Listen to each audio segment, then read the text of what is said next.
जन जन में भाव भरेंगे, भाव भरेंगे। दीप यज्ञ जन जन में भाव भरेंगे, भाव भरेंगे। ज्ञान दीपकों को प्रज्वलित करेंगे, प्रज्वलित करेंगे। ज्ञान दीपकों को प्रज्वलित करेंगे, प्रज्वलित करेंगे। कोटि कोटि दीप में प्रकाश ज्ञान का, कोटि कोटि दीप में प्रकाश ज्ञान का, प्रकाश ज्ञान का। समेत है क्षण विचार का, समेत है क्षण विचार का, यज्ञ है क्षण विचार का, यज्ञ है क्षण विचार का। महीना गुजर गया, साल गुजर गए, 10 साल गुजर गए, 20 साल गुजर गए। एक दिन पत्थर उठाया, बुरादे में घिसा, पानी में फेंका।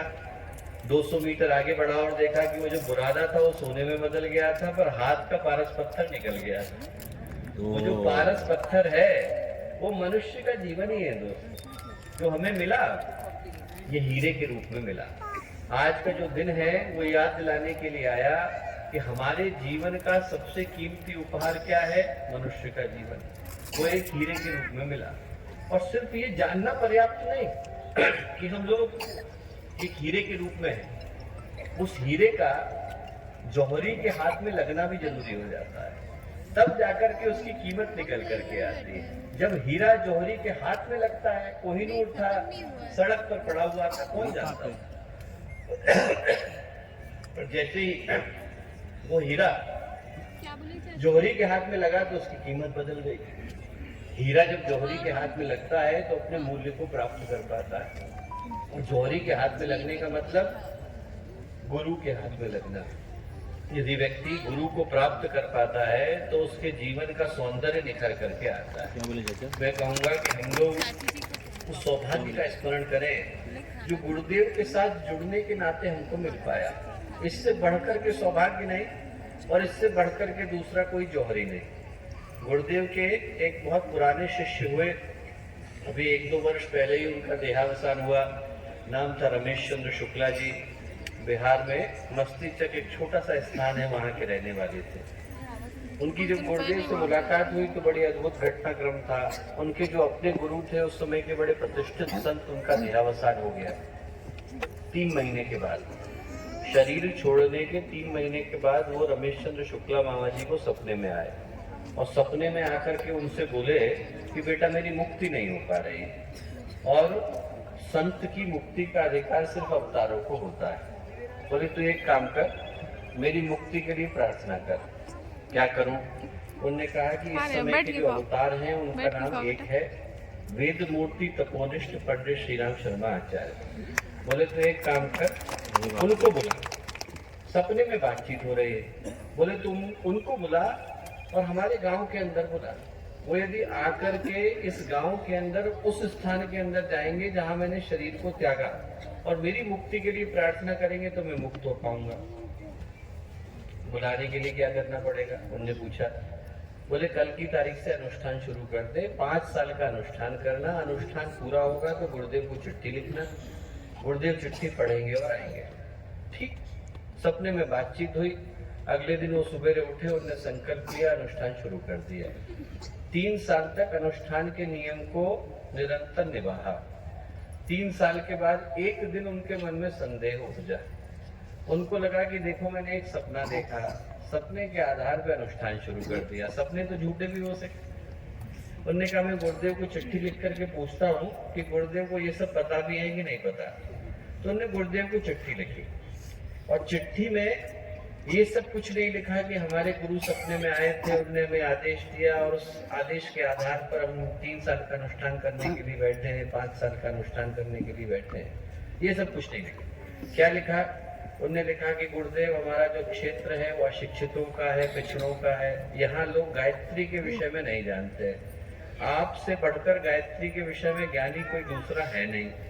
आप यदि यहाँ आएंगे, हमारा जो छोटा सा क्षेत्र है मस्तीचक, वहाँ आकर के लोगों को गायत्री के विषय में ज्ञान देंगे तो लोगों के हृदय में गायत्री उपासना करने का भाव जागेगा। आप आइए।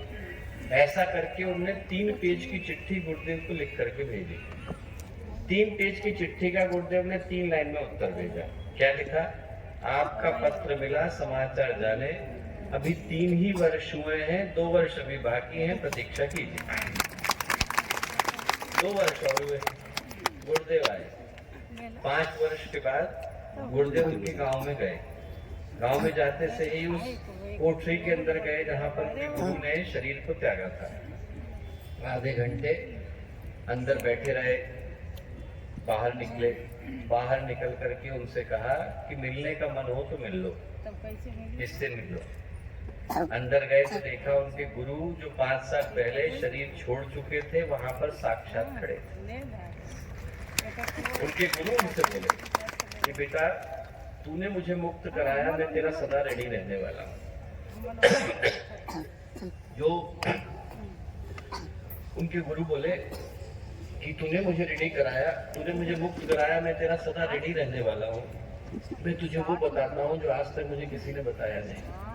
मुझे देख, जिंदगी में गुरु तो अनेकों मिल जाते हैं। पढ़ाने वाले गुरु अलग हैं, दीक्षा वाले गुरु अलग हैं, शिक्षा वाले गुरु अलग हैं, पर भगवान से जुड़ने का अवसर लाखों जन्मों में एक बार मिल पाता है। तुझे मिल गया है, छोड़ना नहीं। और जो बात उनके लिए प्रभावी थी दोस्तों, वो हमारे लिए भी प्रभावी। आज का जो दिन है वो याद दिलाने के लिए आया कि कितने सौभाग्यशाली है। मनुष्य का जीवन मिला और ऐसे गुरु का साथ मिला जिनके साथ जुड़ पाने का अवसर कभी लाखों जन्मों में एक बार मिल पाता है। आज के दिन को हमें इस दृष्टि से लेने की आवश्यकता है कि गुरुदेव हमारे सामने बैठे हैं और हम में से हर एक के साथ 1 to 1 की बातचीत कर रहे हैं और ये कह रहे हैं कि बेटा अष्टमेध आयोजन में तुम लोग इतनी दूर दूर से आए, अपने अपने कष्ट को, अपने अपनी समस्याओं को उठा करके आए। जब यहाँ से जाने का समय आए तो एक ऐसे संकल्प को लेकर के जाना जिससे राष्ट्र जाग सके, जिससे संस्कृति जाग सके, जिससे जो लोग भटके हुए हैं उनको सही दिशा का भान हो सके, जिससे जो लोग दुख में हैं, कष्ट में हैं, पीड़ा में हैं, परेशानी में हैं, उनका दुख दूर हो सके। हम लोग यहाँ पर बुलाए गए दोस्तों, और इसलिए बुलाए गए कि यहाँ से जब जाने का समय आए तो हर व्यक्ति एक दीपक बन करके जाए।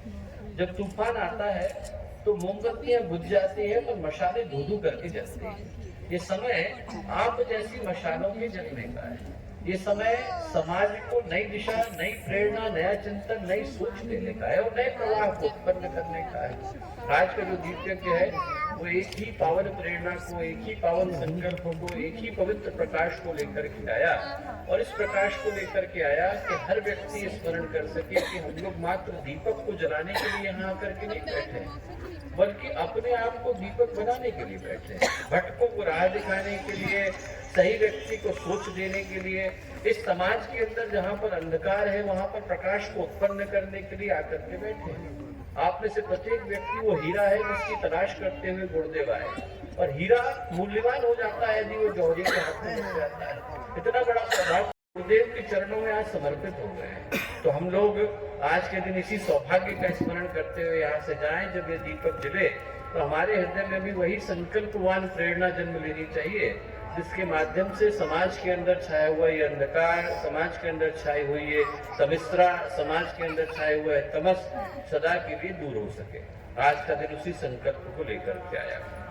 और अंत में एक ही बात मैं कहूंगा कि जब मुंबई की इस नगरी का चयन अश्वमेध के लिए किया गया तो करने के पीछे का कारण और भाव एक ही था।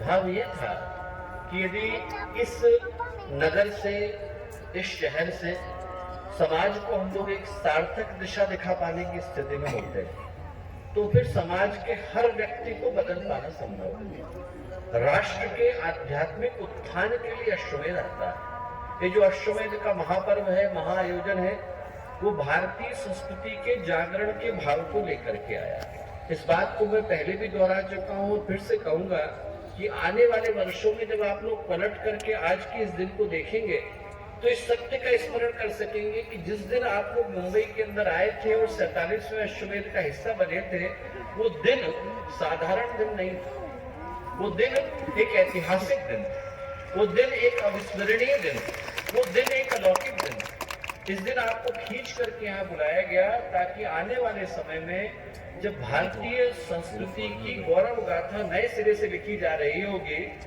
तो हम, आप और आने वाली पीढ़ियां पलट करके इस बात को कह सकेंगी कि हम लोग सौभाग्यशाली थे जो मुंबई अश्वमेध महायज्ञ का हिस्सा बन सके। मुंबई अश्वमेध महायज्ञ का हिस्सा बन सके क्योंकि इसी दिन नए भारत की गौरव गाथा को लिखा गया।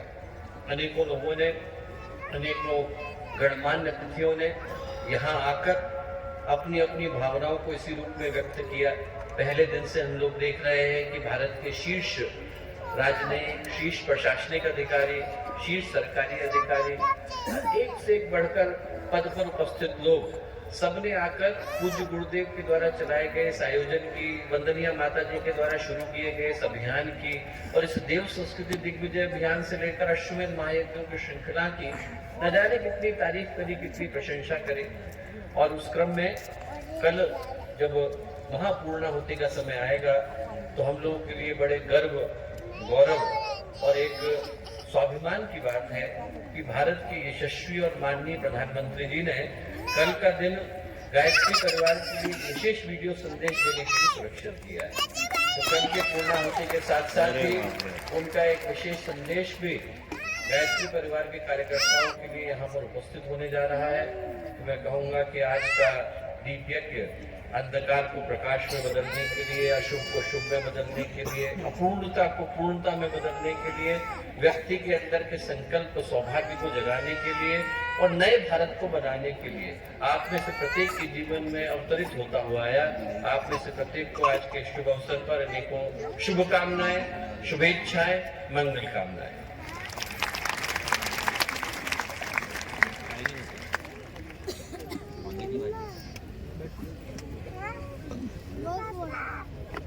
आइए एक बार